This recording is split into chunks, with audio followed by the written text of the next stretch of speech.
Hello everybody. Aloha, yeah. Welcome all you to the Learning to Love Self and Others workshop of the WCNA 31. My name is Werner, I'm from Switzerland, I'm an addict. Hi everybody. Can we please open this meeting with a moment of silence followed by the Serenity Prayer?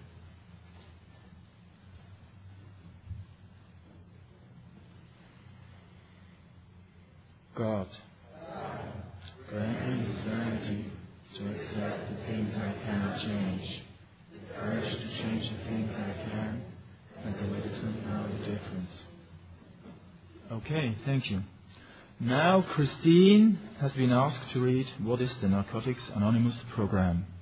Please, Christine, come up.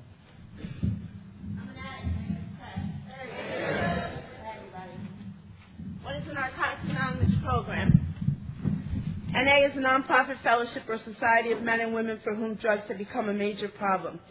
We are recovering addicts who meet regularly to help each other stay clean. This is a program of complete abstinence from all drugs. There is only one requirement for membership, the desire to stop using. We suggest that you keep an open mind and give yourself a break. Our program is a set of principles written so simply that we can follow them in our daily lives. The most important thing about them is that they work. There are no strings attached to NA, or we're not affiliated with any other organization. We have no initiation fees or dues, no pledges to sign, no promises to make to anyone.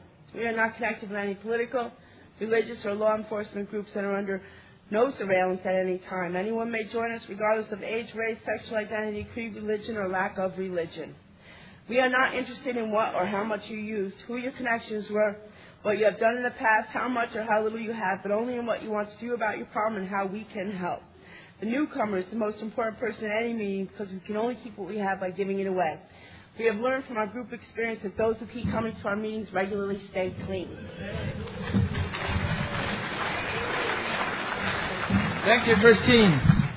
Now I'd like to ask Terry to read us Why Are We Here?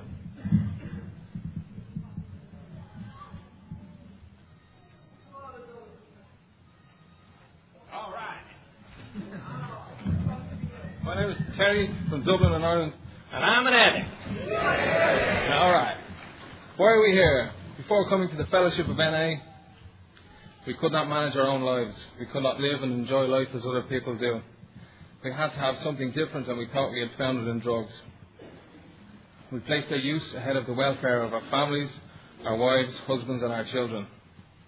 We had to have drugs at all costs. We did many people great harm, but most of all, we harmed ourselves. Through our inability to accept personal responsibilities, we were actually creating our own problems. We seemed to be incapable of facing life on its own terms. Most of us realized that in our addiction we were slowly committing suicide. But addiction is such a cunning enemy of life that we had lost the power to do anything about it. Many of us ended up in jail or sought help through medicine, religion and psychiatry. None of these methods was sufficient for us. Our disease always resurfaced or continued to progress until in desperation we sought help from each other in Narcotics Anonymous. After coming to NA, we realized we were sick people. We suffered from a disease from which there is no known cure. It can, however, be arrested at some point and recovery is then possible.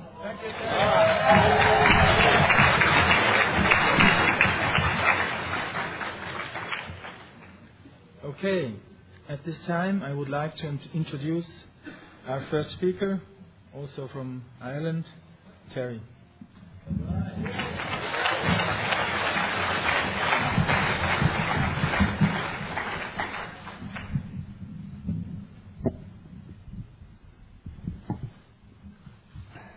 Hi, my name is Austin. I'm an addict. Good to be, and it's great to be here.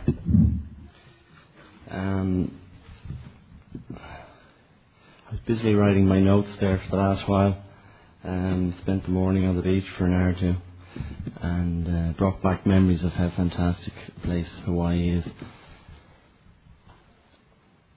I've been here before, 5 years before, 5 years ago, 5 years before that, not for a convention, but through Narcotics Anonymous, it made it possible for me to be here. In fact, I nearly stayed here and never went home. For all my sins, I'm a workaholic as well, and still trying to use the program to deal with that defect. And I spent 6 weeks in Hawaii about 10 years ago. It was the longest vacation I'd ever taken. So after about the second or third week, you really get into the island aloha and hang loose. And I was hanging so loose I nearly wasn't going to go home.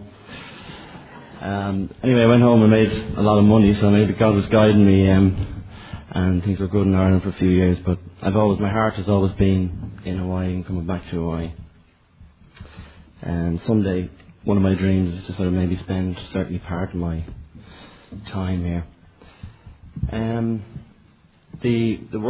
The topic is learning to love ourselves and others. And so I had to read over it a number of times, because even though I was speaking here today, people were saying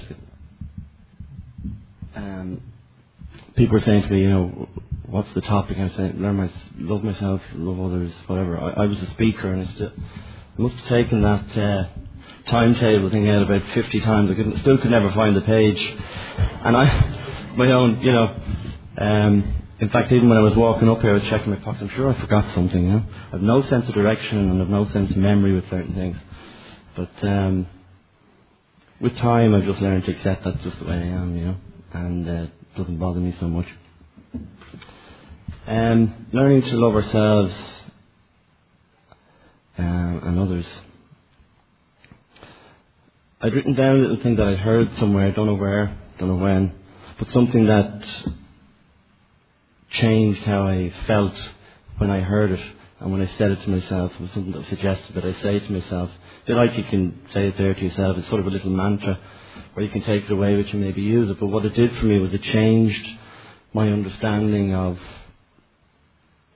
It gave me an understanding, I suppose, on a feeling, on a spirit level of what love was, something that I didn't really understand. I think certainly I had great difficulty trying to discover what this big word was, which you read about everywhere, but nobody seemed to be able to tell you what it was or how to get a handle on it, really. But it was, I am loved, I am loving, I am love. And it's difficult to say that a number of times and not have yourself feel something shift. And I wondered what was that shift? This morning I was just thinking about it again, what could that shift be? And the shift was that there wasn't other garbage in my mind when I was saying it. I was just repeating something that was totally positive, totally connected to what love was.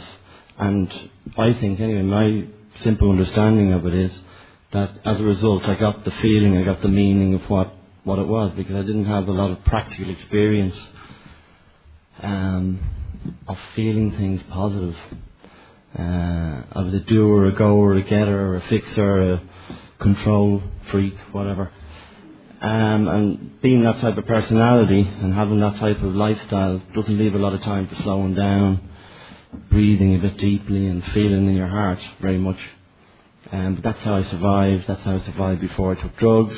That's how I survived growing up. Dad was a drinker. But he was a quiet drinker, funny enough, unlike a lot of people that had, more violent backgrounds. My dad was a very gentle person.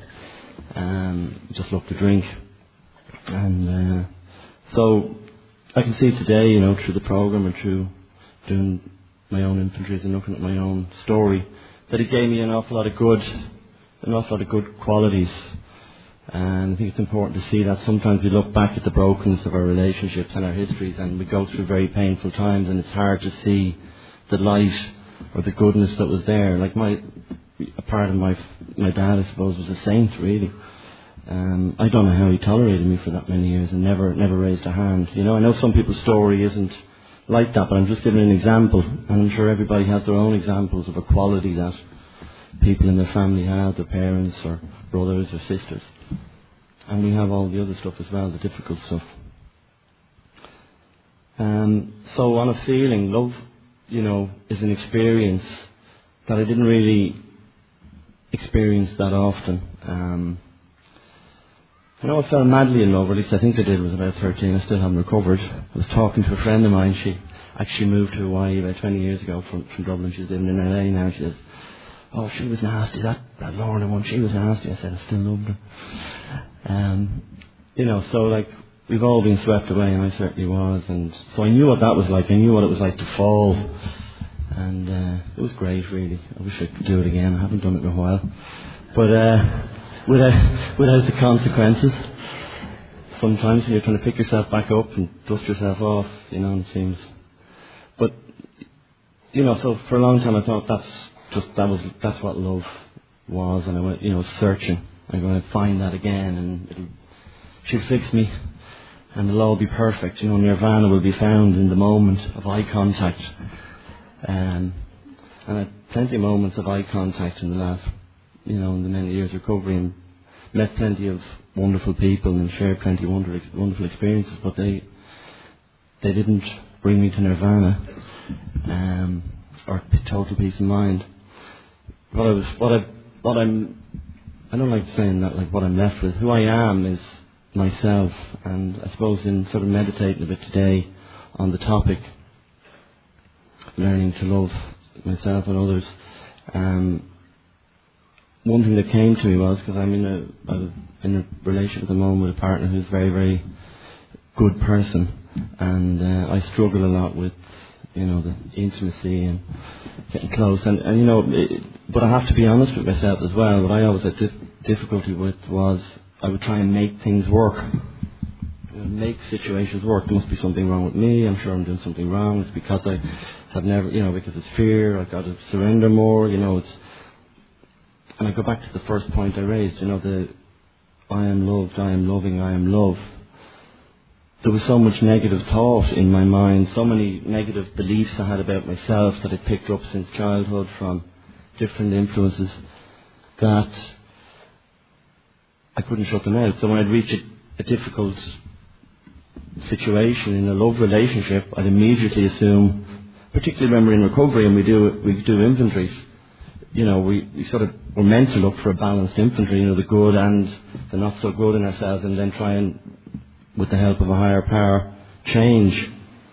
But I would, be in the situation as I'm struggling with at the moment in a relationship, where am I at with this? Where am I at with this person? Am I causing harm? That's a measure that there's no sort of grey areas with, really, and it's one that I use to sort of level myself out if I'm uncertain. But am I to stay in this? Am I to go on? Am I to let the person go? How honest am I to get? Obviously, and then not wanting to lose someone that you've become close to. I'm sure you can all relate to that. And at the same time, not wanting to be so selfish that you're holding on to somebody that you're harming. And that's where I'm at the moment on a personal level. So I struggle with love, and I've got really angry and pissed about the whole subject, and I would prefer to just not, sometimes even go there, because I've tried so many times to get a deeper understanding of it, and it's like I always say, you go to talk to somebody and I love it, and it's about the only thing in the program that people sort of give you a blank. They go, you'll be alright, you'll be fine, go and meditate, read this, whatever stuff. And it's probably right, people don't want to tell you what to do, but it's pretty lonely out there when you're trying to find a path.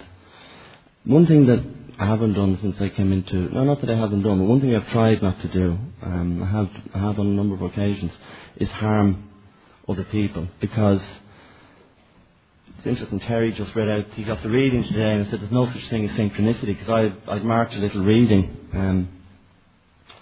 in the literature, and it was, we did many people great harm, but most of all we harmed ourselves. So, learning to love ourselves. We did many people great harm, but most of all we harmed ourselves. Through our inability to accept personal responsibilities, we were actually creating our own problems. We seemed incapable of facing life on its own terms. Most of us realised that in our addiction we were slowly committing suicide. But addiction is such a cunning enemy of life that we had lost the power to do anything about it. I didn't have any power to change an awful lot of the stuff I discovered when I was doing my inventories and looking back over my past and living on a daily basis, and I mean today as well. Left with my thoughts and why do I feel that way? Why am I judging that person? Why don't I feel close to that person? Why don't I like that person over there? All the stuff I shared earlier on in my head. And because I was a thinker, I was a survivor. I mean, I was the family rescuer, if you like, because my dad was drinking or whatever. It gave me a false sense of power over life and over situations. But I learned to think really fast on my feet. And as time went on, and particularly in recovery, it got worse because people said, "God, you're really sharp in mind." You know, and I said, "You only knew what was really going on in there." But you know, I could put off do the whole business thing, whatever. But then my own personal life was falling apart. So when you get more time on the program, I found that you get more distance. You feel more distance between you and that first drug, and your life seems to be seems to be organised, but on an inside job, you're completely in turmoil, which I was and have been, and at times, and I'm just at the moment at times. When I say that, what I mean is I'm coming out of a really, really dark patch in recovery, and it's something I've had to come to terms with. I'll say more about that in a moment. But yeah, I trained my mind to get me out of every scrape, and we all did. I mean, look at how we survived to get to here. I mean, I was queuing at the convention centre the other day. There was about 500 of us the first day, Wednesday I think it was. And I was just standing in the queue. I was on my own because I hadn't really hooked up with anyone at the time, and most of the people I knew from here were working in service, so they were inside getting organised. I said, imagine this 500 addicts let loose in Waikiki or Honolulu, like all using, going, you know, the taxis going, and it's just an insane vision, you know, 500 running amok. Like, at least the alcoholics sort of stay in the bars and, you know, annoy the barman. But, you know, we'd be going from place to place. Get me down there, where's this bit? And then all of the hospitals, the car crashes, the assaults, the robberies, the police, all the police alone, just to keep how many police would it take, you know? Like I said, it's unbelievable, the miracle of what we have here. And I haven't felt that for a while. I haven't felt that for a long, long while, but just, you know, coming to why He has given it. It's absolutely unbelievable. But it's real, we're here. Because I was one of those addicts that ran around like a crazy person. You know, my bottom wasn't the same as everybody else. I ran a shoe store, family business for 100 years and all that stuff, and had a car when I got clean, still had a job. I was robbing the family till, you know, and I knew I wouldn't survive. Most of my mates were on the streets, and, you know, they were hustling, and I knew I wouldn't survive. I knew I would not be cut out for that, you know. But like, when I started crossing all the values I had towards the end, I knew I was going down fast. So I had a spiritual, mental, emotional rock bottom at a very young age. I was only 20, just turning 21 when I got clean. But I still today, I could not take another drug. I still know in this minute, in this time, and I've known it every second I've been clean. I'm coming up, I think, on 23 years this Christmas. And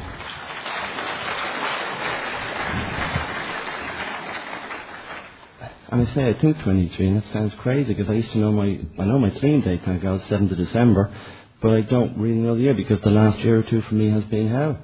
And I've become sort of, lost the motivation to value those things, to value, the hoo-ha and, give me a hug and roll in. That's that loving feeling of, this is great, and let's fucking say it's great. Because in Ireland we don't tend to talk about how great, oh God, don't say you haven't, don't let anyone know you made a few bob there now. They cut the legs from under you. It's not like the States, go on, you fail, get up again. It's like you get down, you dirty dog. You have to stay down there now, That's where you always belonged. So it's hard to get up, and it's hard to allow yourself to feel good when that's your history, and that's, you were downtrodden by, for most of your life. So, there's a couple of points that I just want to make sure I cover to you guys today. So it's a feeling that love that could be experienced, but over the last while for me, I hadn't been experiencing any feelings, only bad, and they weren't even feelings. They were just a sensation that, like, where in God's name am I? This is the darkest bloody hole I've ever experienced, and there's no words to describe it. And I'm not using. I'm not really doing anybody any harm. My behaviour was a little bit crazy. I was back working, which I had managed to get some manageability on, I don't know whether you can relate to staying in the office at 3 a.m, having been there from 8 the previous morning. You have to get honest on this program, but that is serious disease in operation. And then the internet, I've got rid of 2 or 3 computers out of my house, people can guess why. And I get 3 or 6 months away from it, and then I get 2 or 3 days where I'm like, crazy. But it's not that I'm going to use it, whatever. It's how I feel and what I'm feeling before I do that. What's going on? And I'd lost the ability to be able to share about what is causing me to be acting out. I may not be picking up drugs, what is causing me to be acting out this way? And you know what happened? I was working away and making money and taking more risks because I started to take bigger risks, and it was almost like using because learning to love ourselves. I wasn't loving myself. I wasn't valuing what I'd got, what recovery had given me, and keeping it simple and being humble and saying I'm just glad that I have a roof over my head and that I have friends and family. I wasn't phoning friends and family. I was too busy. So friends and family stopped phoning me back because it just got, if it's only so long they can make calls and leave messages and you don't return them. And you know what? I didn't care. I didn't want to phone them back. And then it got on, and I was so busy. And I reached a point, I'd read about it in some literature or something about overworking, but you just reach a point of being totally empty. And it hit me, it was like the scariest feeling of just nothingness. It wasn't even like the spiritual nothingness that we all hear about, that we'd like to, you reach that point of just, you realise that, the ego is deflated and we're just that lovely humble of, I'm just one with everybody, nothingness. It was like an emptiness. Worse than I'd felt. When I stopped using it, I was just scared. But this was like emptiness. And having come from a person who was actively involved in service, loved conventions, set up the first Irish convention with a gang of people that came to the World Convention in New York in '83, and the whole thing of recovery and service, and loved Narcotics Anonymous, and got on well with people, helped a lot of people really. I wasn't able to help myself. And I didn't know how to reach out. And I was angry. I didn't want to fucking reach out. So that's a strange one, So I started having to try and... I started looking for answers in books, and I got more confused, but I knew there were certainly stories in there that I could relate to. People had been where I was before. They had been in this black hole, this darkness, and...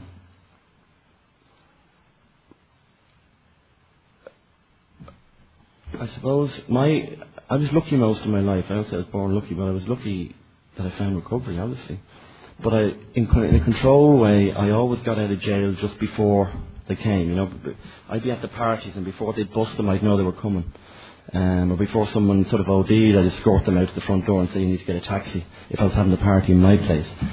I was hyper-vigilant to the extreme, and so I could not relax, I could not enjoy life, I could not have fun, I didn't know how to, it was totally obvious, it was written in my persona. But it kept me safe, and it kept me clean in the early days. Fear kept me clean and kept me safe. I don't know where I was going with that now. I'm sure to come back.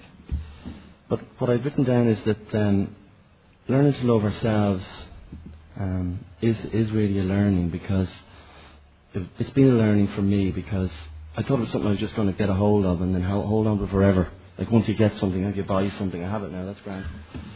But it's been a process, and a painful process. But the one thing I wanted to leave here today that I think is my experience, strength and hope on this, is that we really have to fight the demons, inside us. And they're not monsters, but they're there. We really have to put in the positive love thoughts and words that we hear from our friends, that we hear from our sponsors, that we hear from each other. We've got to start saying it to ourselves. We've got to do this for ourselves, together but on our own. It's my recovery. I've written down a little bit about relationships and rescue me, fix me, show me the way. And I realised I wasn't just doing that in a relationship sense. It was I always wanted someone to tell me how to live.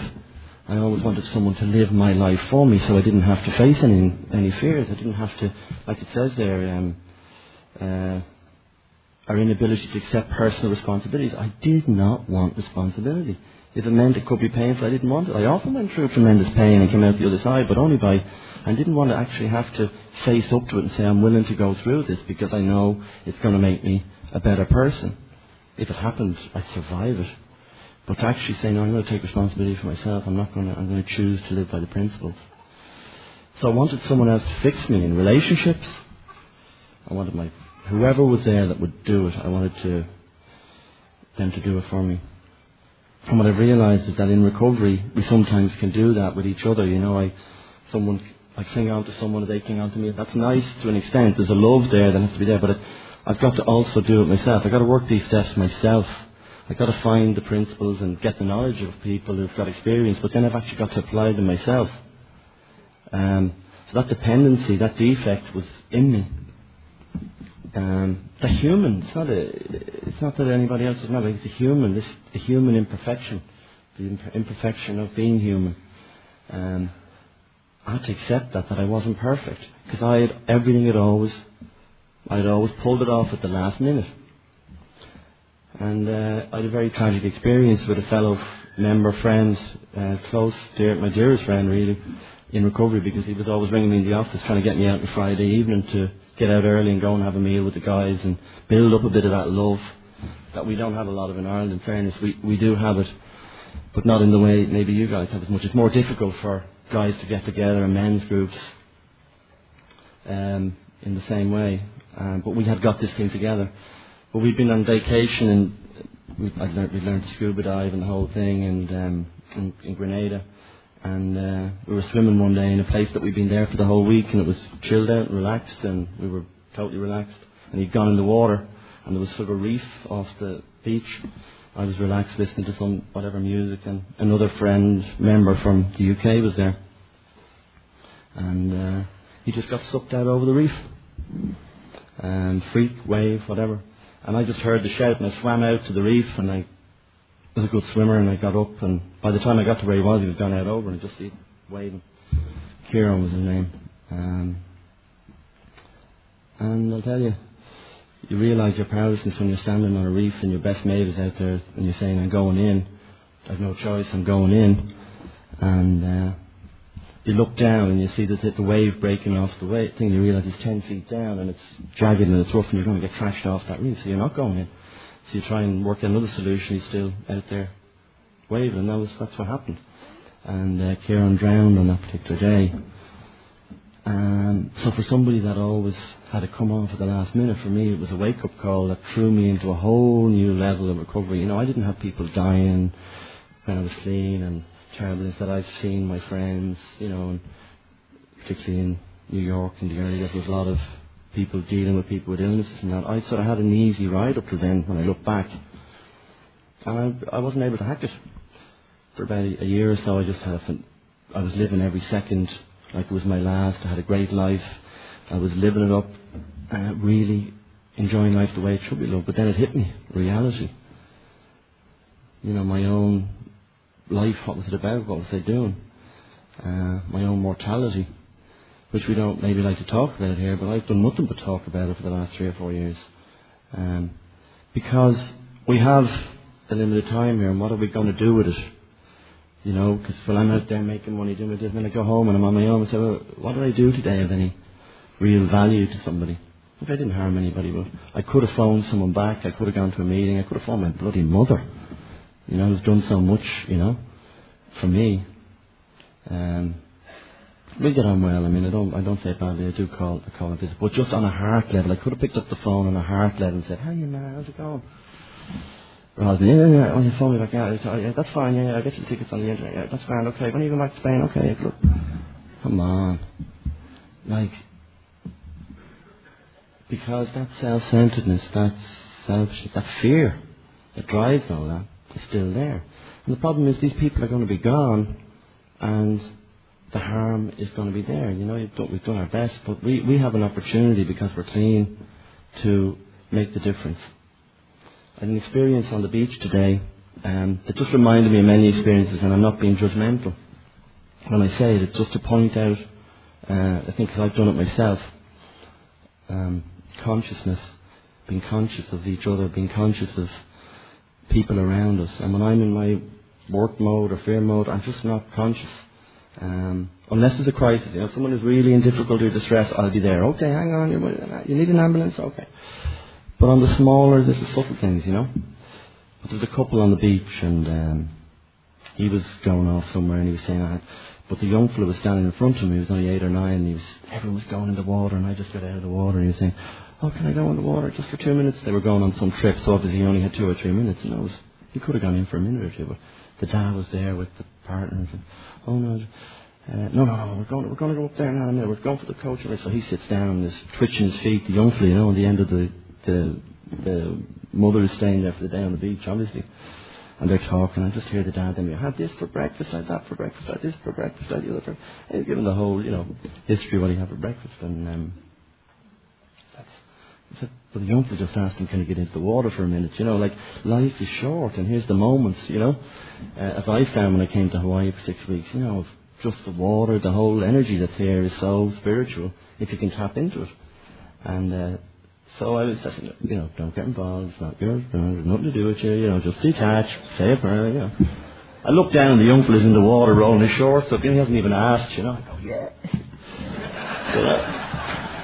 But you know, because I said, great, that guy's going to go places, you know, because they were in a different world. But, you know, just sometimes we miss the moment, the little simple thing. It's the little simple reaching out or noticing someone that's isolating a little bit or someone's looking a bit down or whatever. That's, I think, where the little moments of love. And I find it difficult to do sometimes because I'm so self-obsessed and preoccupied sometimes.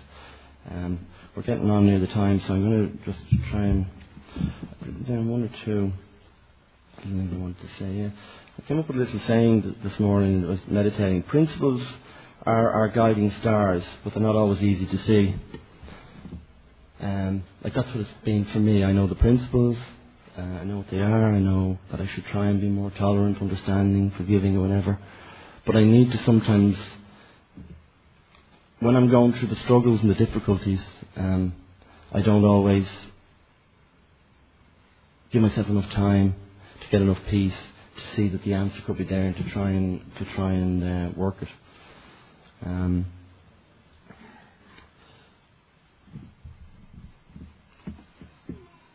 The one two things I had here, and I want to finish with a little story if I can, that I just picked up in a little book. So I hope nobody's offended. It's no particular spiritual leaning, but it's just a little story that touched me, a personal note to it. But as a result of the dark stages I've been going through, and you know, I say it because a couple of things I wanted to say was, like, if you've got like a lot of old timers in your group or people with a bit of time, you know, we've got to find a way. You've got to find a way of getting to us, guys, because you know, you hear stories from all over the fellowship, all over the world, of people with a lot of time going out, doing crazy things and whatever. Because there's different stages in recovery, there's different levels. No one's going to map them out or anything in any special thing, but just stuff happens. And I was speaking to Tom McCall here. He was over in Ireland recently at our European convention. He just said, Austin, things change and you've got to go back to meetings in a different way. You know, it's not the same as when you came in the first week. The hoo-ha is gone in a different way. It's a different type of hoo-ha. But you've got to find it. But it's not easy because it's not mapped out. So, you know, the people that have helped me have been newcomers that have come up to me and said, Austin, you're coming back to do a charity meeting. You come over to our meeting, but in a totally non-judgmental way. That's the important thing I say, because I could not. My pride Could not. If someone came up and said to me, geez, you look terrible bad, you look very down, you know. You trying to go to a meeting? No, I'm grand. It wasn't just pride, just the hurt that was there, the darkness, if you like, the struggle. So I was a perfectionist, I was a control freak. That's how I kept my security. But security has to be in my higher power today, because I learned that from that experience, that tragic experience. For some reason I was kept here, and I have to make value of that rather than I've written down here shame and guilt. And when we do our inventories and shame and guilt, the things that held me back from loving myself are if I'm blaming myself about something, or if I'm carrying guilt or shame about something. Now, we've all done things. I've done things. I'll tell you, after that tragedy, I only read about survivor guilt 2.5 years later, and I said, you know, there was nothing I could have done in that day. I've been over it so many times in my head, but survivor guilt. So you're not going to let yourself have any fun. You're not going to let yourself have any joy. You're not going to let yourself live. You're not going to let yourself feel the joy of the program. You're not going to let yourself feel the freedom. You're going to fucking beat yourself up without the drugs. And it's guilt and shame over what I have done or what I have not done. I did inventories in the early days with foresight inventories, but it wasn't just the sponsor listening to my inventories that was a problem, or my higher power. I would not let go. But we need to know, I think we need to identify that whatever is holding us back. But I would knock it on the head and say, if I can look at the situations that I'm feeling bad about, that I'm carrying guilt and shame about, to share about them with somebody, and then to just start the process of forgiving myself. And I can't do that for anybody, because I know I took years before I let myself off the hook. But you can just as easily do it today. Because that is the love that I have found with a higher power, that is unconditional, that is out there. Just I could not reach it. It's like the stars, I could not touch it, because it was me that was locked inside myself. I'm going to finish on this little. I hope I'm not going on too long. Okay. Little story. My brother's in recovery, by the way, 9 months after me, and he's still clean, which is a real miracle. Because I've had a lot of friends who've lost a lot of brothers in recovery, and I lost a lot of friends in using as well before I got clean. And one of the things I was moaning about all year was my brother's married now, he's got 3 kids, he dealt with a child from a previous relationship, he's now got custody of it, he went through the court, he's keeping it all together, he's only got 1 job, he's not too obsessive about work, he doesn't have 15 projects on the go. I'm in a relationship, I'm uncertain, why are we so different? And fucking really had a resentment. But what I learned is that we all have a purpose, and I used to hate people saying that, but all I can say is as time goes on in recovery, we have a purpose, and we have to find our own purpose. And to do that, I've got to be true to myself, and that's a challenge. And that means getting through fear, and that means developing faith. More faith than I had before. That purpose, that journey may not involve me getting married, may not involve me having a family, may not involve whatever. I'm not in control of that purpose. If I'm going against and trying to make myself fit to somebody else's life, if I'm comparing, as we all know, I'm in dangerous territory. So I've got to love myself enough to know I'm loved enough by a higher power that I'm going to be shown the way. Because, when we're in the flow, we know we're in the flow. I love playing the piano. I was playing the piano. A sad story, really. I was playing the piano for about a half an hour in the last month, and someone said to me, "Do you know I enjoy playing that piano for the half an hour more than I did the last 3 months of all the projects I've done, all the money I've done." And I wasn't just on a spaced high. I actually felt at peace, enjoying myself, relaxed, connected to myself, not my brother's self or my family or the guy down the road or somebody else doing it. So we all know how we can connect. I'll finish on this little story I picked up. And part of it is something I believe in. It's the old idea of a story being able to convey a message that we've lost through a lot of the media and the internet, and the fact that we're all so busy. We are in Ireland now anyway, racing around the place or whatever. But the old way was sort of passing on messages through stories, and I think it's something that relates that we do here in NA. On a daily basis as well. Time before time, when the world was young, 2 brothers shared a field and a mill. Each night they divided evenly the grain they had ground together during the day. Now, as it happened, one of the brothers lived alone. The other had a wife and a large family. Lo and behold. One day, the single brother thought to himself, "It isn't really fair that we divide the grain evenly. I have only myself to care for, but my brother has children to feed." So each night he secretly took some of his grain to his brother's granary to see that he was never without. But the married brother said to himself one day, "It isn't really fair that we divide the grain evenly because I have children to provide for me in my old age, but my brother has no one. What will he do when he's old?" So every night he secretly took some of his grain to his brother's granary. As a result, both of them always found their supply of grain mysteriously replenished every morning. Then one night the brothers met each other halfway between their two houses, suddenly realized what had been happening and embraced each other in love. The story is that God witnessed their meeting and proclaimed, "This is a holy place, a place of love, and here it is that my temple shall be built." And so it was. The holy place where God is made known is the place where human beings discover each other in love. The spirituality of imperfection is such a place. Thanks very much for giving me the opportunity to share.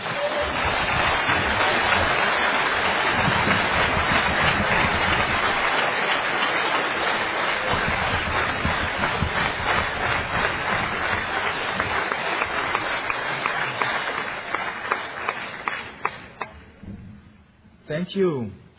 Now I would like to introduce our second speaker, and it's Sally G. from California. Please.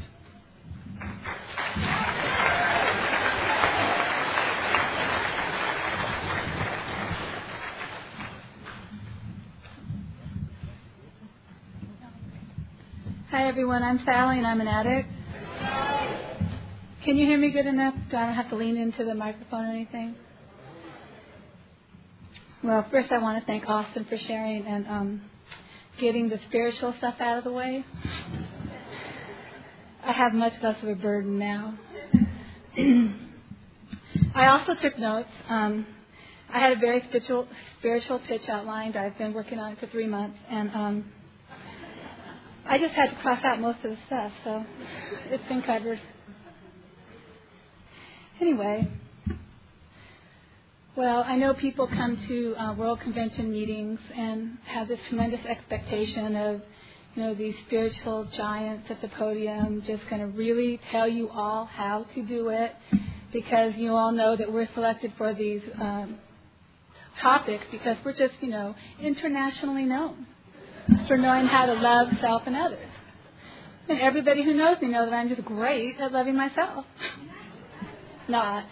But I think it's more like Archer said last night at the Thursday night meeting, when her sponsor told her that whenever she's asked to share, it's because the universe knows that she's in dire need of support. And God knows I need help in this area of learning to love self and others. I went to the NA History workshop. It's not a workshop, it's a room where you can go in and go through the stuff and look at NA History on my quest to become spiritually aligned for this workshop. So I was walking around in there and, trying to act like I liked everything in there and, whatever, all smiling. And I went over to the basic text and I looked up a couple things to make sure I still know how to, share. And the thing I did write down, though, so I could quote, because it's the one thing that really keeps me going, and I think it's like the basis for me of my program in the area of learning to love self and others, is something from the 7th step, which I can't find now. But it says that the 7th step says something like, humility is honestly trying to accept who we are and simply try to be ourselves. And I guess for me, a path perhaps to self-love, loving others, has been through the steps, obviously. Because if I had it all worked out, I never would have had to come to NA. Didn't have to rip my heart out and say, I want to. No, that wouldn't have been me. I'm not one of the girls that drank one too many pink squirrels and wrecked Daddy's car. And that's supposed to be funny. I guess you can tell by looking at me that I'm not one of the girls that drank one too many pink squirrels. So anyway, this brings me to a part where I really want to start. Now, you all have been to meetings, I'm sure, where you have speakers that get up here and say, okay, I just want to take a moment and we all want to say the Serenity Prayer. I want you all to say the Serenity Prayer. Now, I do not want you all to say the Serenity Prayer. Don't worry. We've already said that. But I think the reason that speakers have us do that is what? So that they can get centered spiritually? That's what we think. But being here, the real reason is so that you can get centered spiritually. So that you won't sit in judgment. You'll have an open heart and an open mind. And you'll listen and send me love. You guys are really slow. Okay, so I'll go a little faster. So anyway, the Serenity Prayer lasts for like 1 fucking second, right? And we're back to ourselves. I wish this would shut up already. So now I'm going to give you a meditation that you can keep with you as I speak, right? And you can use this in all the days of your lives. And I heard it on a tape a while ago, and I tell it to everybody I know, and it works for me in business, it works for me in meetings. And if it doesn't work for you, I'll give you one after that, so just be patient. And so this is one of those things where it's like one of those spiritual things, and you breathe in calm. So everybody breathe in calm, and you breathe out smile. Calm, smile. And just imagine whatever fucking situation you're in. If you think to breathe in calm, smile, your lips will start twitching. Pretty soon, your lips will be twitching, and you'll find yourself so enamored of yourself and what you're doing at that moment that you will smile. And when people see you smile, they'll think you're insane, or they'll smile back. And then everybody's happier. So that's what you all can do, just calm, smile. And I'll watch your little mouth twitch. Now, then if that doesn't work for you and you find yourself in a place where the person is speaking on something you have absolutely no interest in or something that's actually pissing you off, like maybe you're somewhere and they're talking about the other fellowship or they're doing whatever it is that you hate it when people do, there's a new one you can work with. I discovered this morning as I was trying to get ready for this workshop and I was out of my mind. And it was breathe, happy. Breathe, happy. Happy, happy. And I did that about 4 or 5 times before I realized I wasn't doing calm, smile. And that just cracked my ass up. And I looked in the mirror and I said, I love me. I did not. I'm the last person that would ever look at myself in the mirror and say, I love me.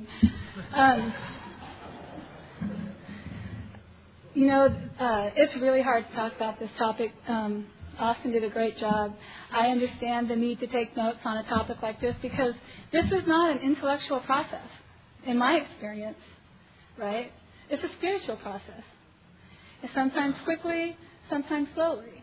And it happens by being clean. It happens by being out of obsession with self. And, that's a little bit harder to talk about. So I can talk a little bit about the things that I've done that haven't worked. I have a lot of intellectual processes that I've tried to follow in the last 22 years to come to this place because, I've been known for my rampant self-hate. It's not exactly what I'm known for now. Hey, Brian, Chuck's over there.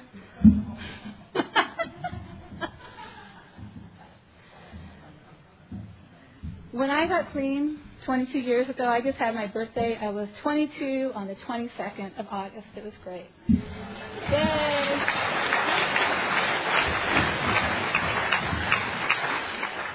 That's the one in a lifetime, right? 22 on the 22nd. In case you didn't catch that.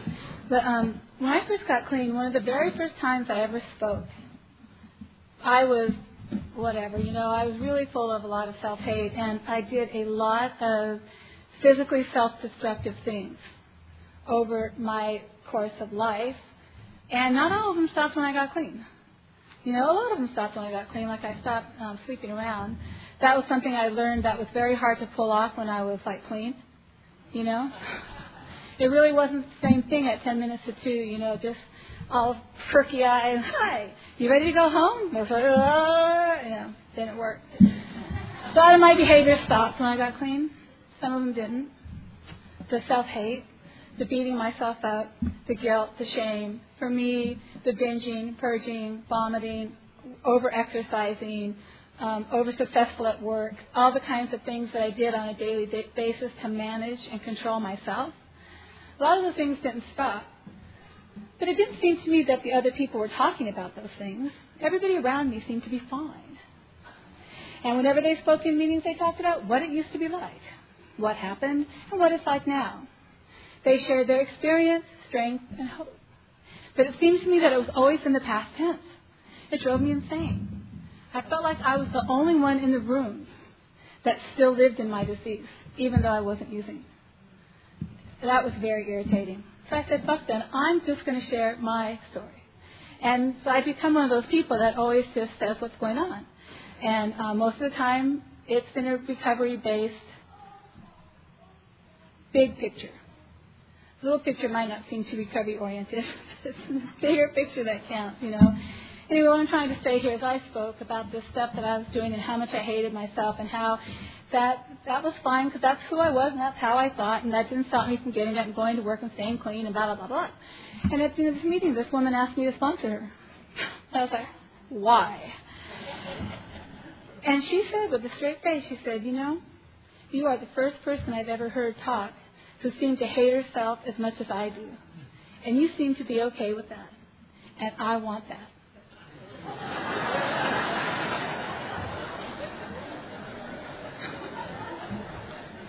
It doesn't matter how sick you are. There's always somebody sicker. And I said, okay, you know. And so that was a place where I did something that somebody asked. And if anybody's ever worked with another person, been sponsored or has a friend in the program that you ever shared with, you know that when two people spend any time together and connect in that place, it's happy. Even if it's breathe happy or a calm smile. It's there, right? And that was about 21 and a half years ago for me.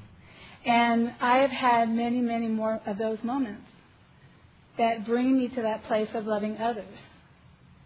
I'm not one of the people that learned to love myself before I could love others. And, you know, I'm not one of those people that say I love myself, although I have to tell you that for the last 3 days, every breath I take, I think, is this loving self? Is this self-loving? Am I loving you? Yes. I hate all you people, much less me. You know, it's like every day, every breath, I just say, it's okay.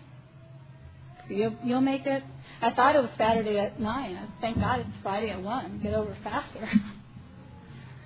You know, I said, I'm not one of the people that learn to love myself and then learn to love others. I don't have a time, I don't have a date when things clicked and I became a person who's happy with misery at times from the person who is miserable that had happy at times. My friend Jill and I have decided it doesn't really matter because we're miserable all the time, but so what? We're happy when we do it. And we look for God in everything. You know? Do you know the people around you who are always just unhappy, but they're happy all the time? They're always telling jokes and you love being with them, even though they have this like dark side of life and they always have this stuff coming out. There's people like us. We have a place in the program. There's other people who are just happy, joyous, and free all the time. I like them too. They make me very nervous, and I don't know what planet they come from, but I like them very much. My husband is one of those people, Chuck, Leon, and Diana. I met them. They all had happy faces, and I thought to myself, God, these people just have bright lights coming out of their head and happy, empty heads. I always thought, happiness was for the stupid. The intellectually superior of us in life weren't happy. So this is about self-love, not happiness.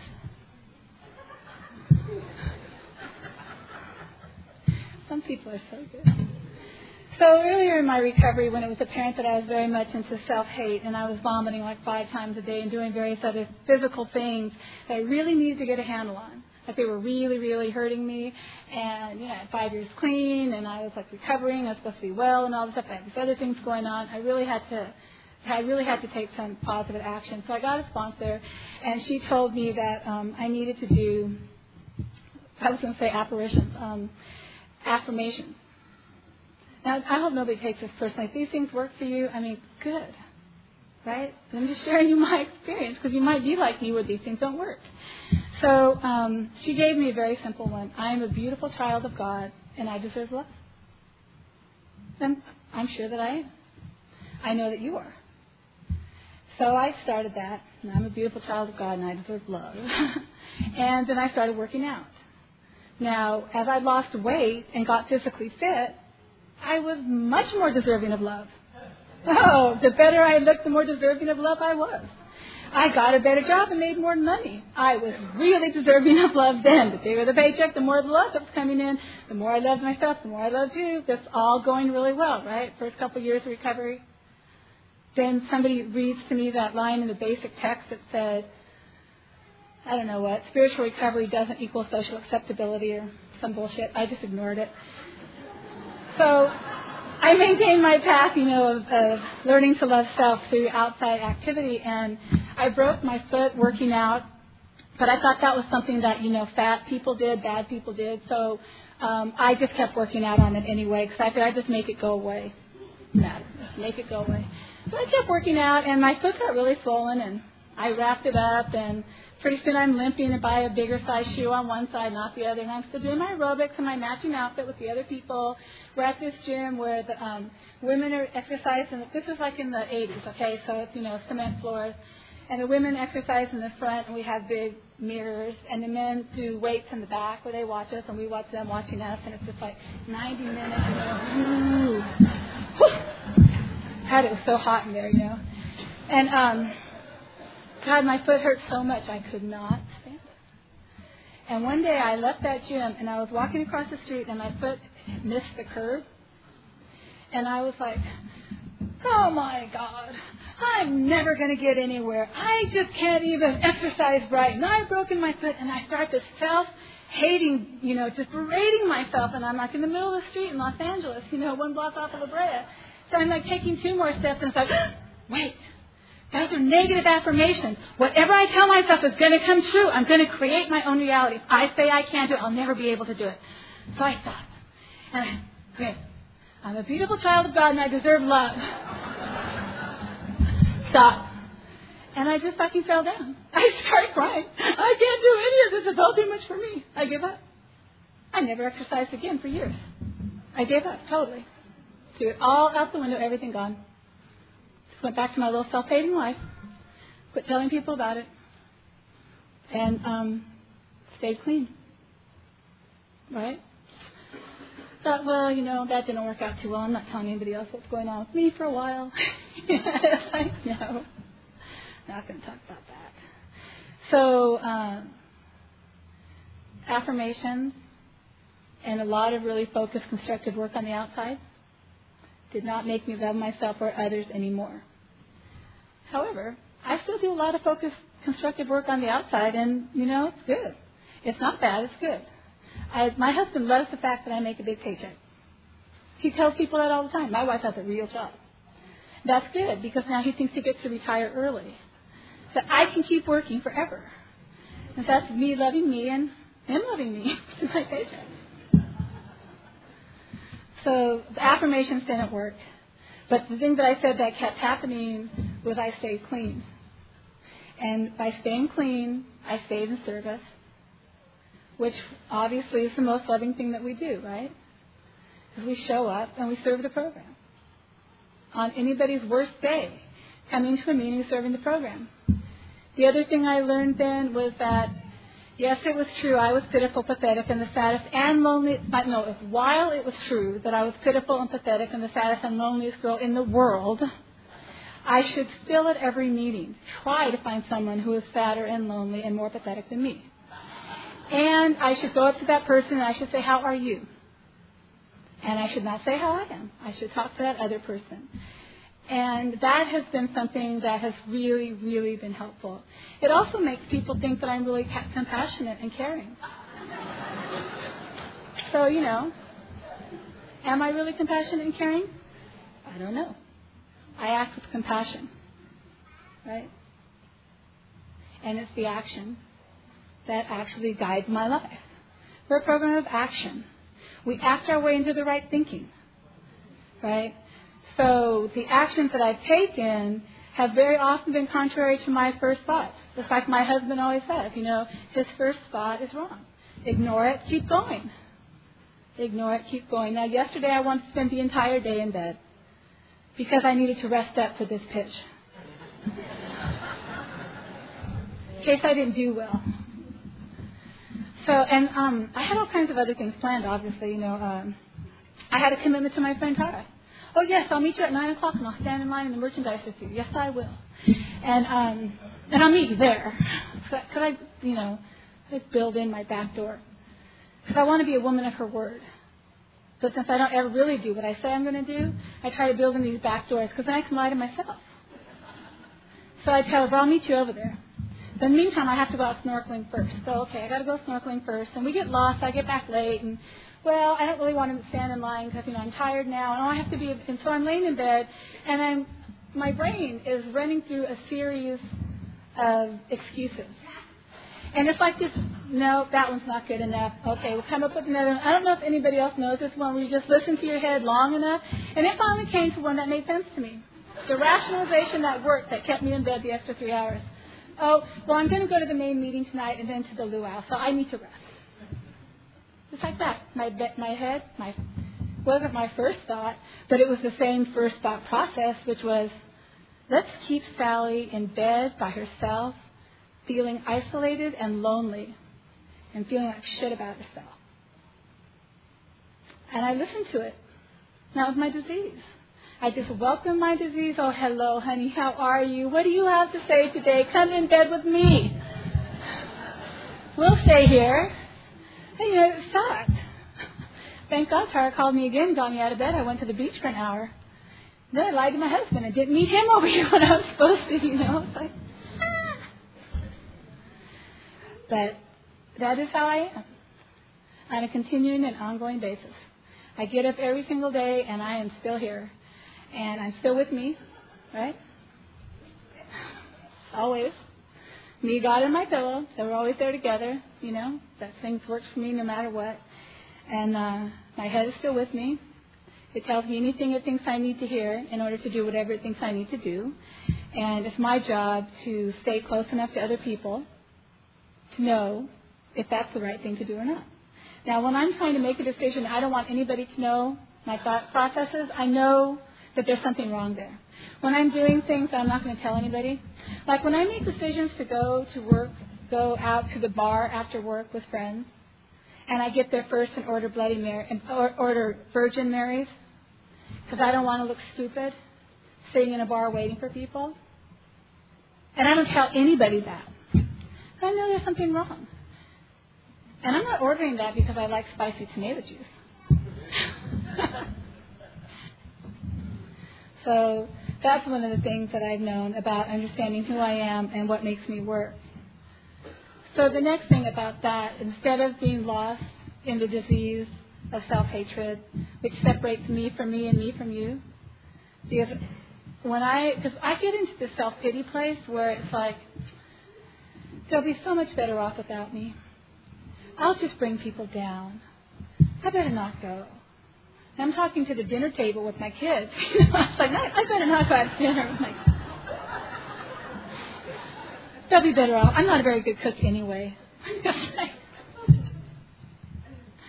So the self-acceptance, like back to the basic text. I accept what I feel, and I take contrary action most of the time. And I just laugh all the time at myself because I'm such a piece of work. We all are. We all are, I think that the only real way to loving self and others is the freedom from active addiction, right? And living the program, which then takes us to freedom from ourselves. Let me check my notes. That's really it. Now, I just want to know how many of you have had to do Breathe Happy? You don't have to raise your hands, obviously. The thing is, we are all in this together, right?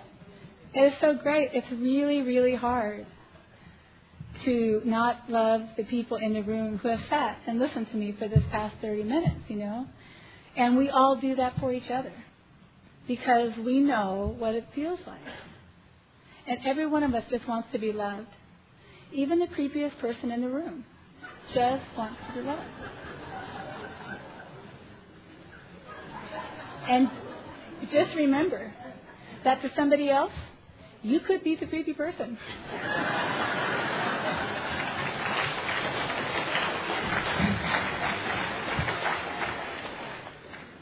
I'm really pleased to have been asked to come and share, and I want to thank Austin again. And thank you all for letting me share.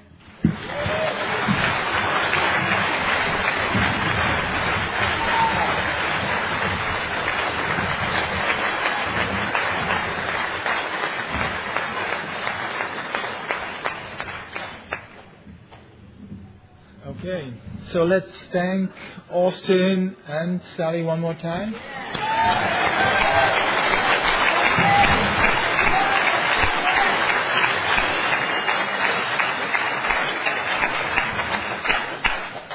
And now will you do please help me make the circle and close the meeting with the third step prayer?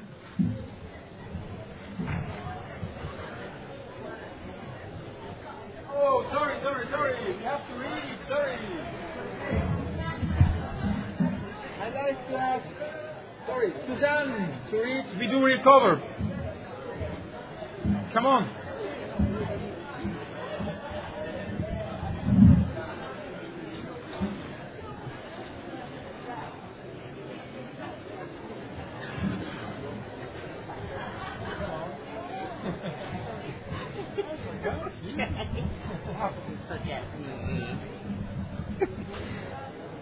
Hi, I'm Susanna, I'm an addict. We do recover. When at the end of the road we find that we can no longer function as a human being, either with or without drugs, we all face the same dilemma. What is there left to do? There seems to be this alternative, either go on as best we can to the bitter end, jails, institutions, or death, or find a new way to live. In years gone by, very few addicts ever had this last choice. Those who are addicted today are more fortunate. For the first time in man's entire history, a simple way has been proving itself in the lives of many addicts. It is available to us all. This is a simple, spiritual, not religious program known as Narcotics Anonymous. Now, after a moment of silence, join us in the third step prayer.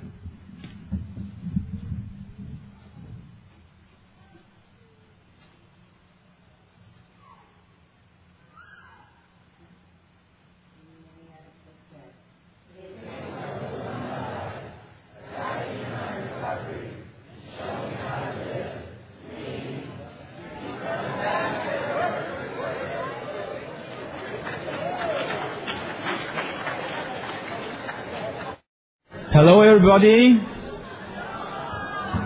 Aloha, yeah. Welcome all you to the Learning to Love Self and Others workshop of the WCNA 31.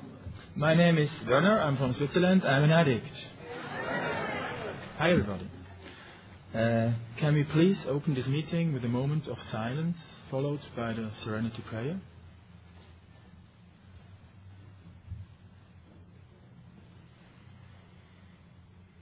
God, grant me the serenity to accept the things I cannot change, the courage to change the things I can, and to listen to know the difference. Okay, thank you. Now Christine has been asked to read what is the Narcotics Anonymous program. Please, Christine, come up.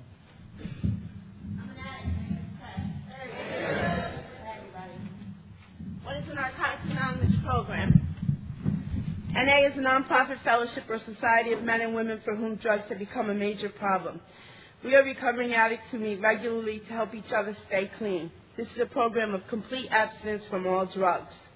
There is only one requirement for membership, the desire to stop using. We suggest that you keep an open mind and give yourself a break. Our program is a set of principles written so simply that we can follow them in our daily lives. The most important thing about them is that they work. There are no strings attached to NA, or we're not affiliated with any other organization. We have no initiation fees or dues, no pledges to sign, no promises to make to anyone.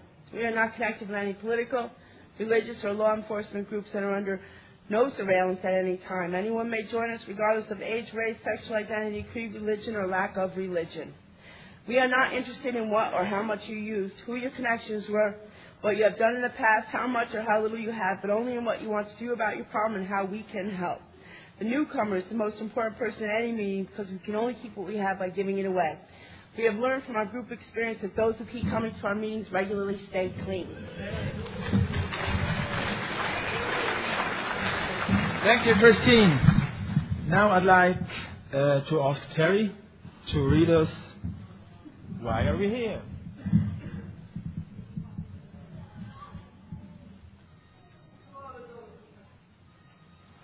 All right. My name is Terry from Dublin in Ireland, and I'm an addict. All right. Why are we here? Before coming to the Fellowship of NA, we could not manage our own lives. We could not live and enjoy life as other people do. We had to have something different than we thought we had found it in drugs. We placed their use ahead of the welfare of our families, our wives, husbands, and our children. We had to have drugs at all costs. We did many people great harm, but most of all, we harmed ourselves. Through our inability to accept personal responsibilities, we were actually creating our own problems. We seemed to be incapable of facing life on its own terms. Most of us realized that in our addiction we were slowly committing suicide. But addiction is such a cunning enemy of life that we had lost the power to do anything about it. Many of us ended up in jail or sought help through medicine, religion and psychiatry. None of these methods was sufficient for us. Our disease always resurfaced or continued to progress until in desperation we sought help from each other in Narcotics Anonymous. After coming to NA, we realized we were sick people. We suffered from a disease from which there is no known cure. It can, however, be arrested at some point and recovery is then possible.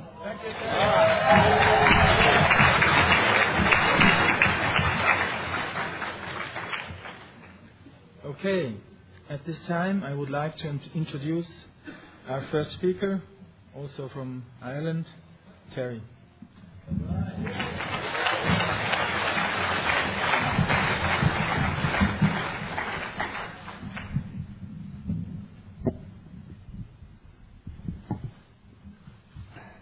Hi, my name is Austin. I'm an addict. Good to be, and it's great to be here.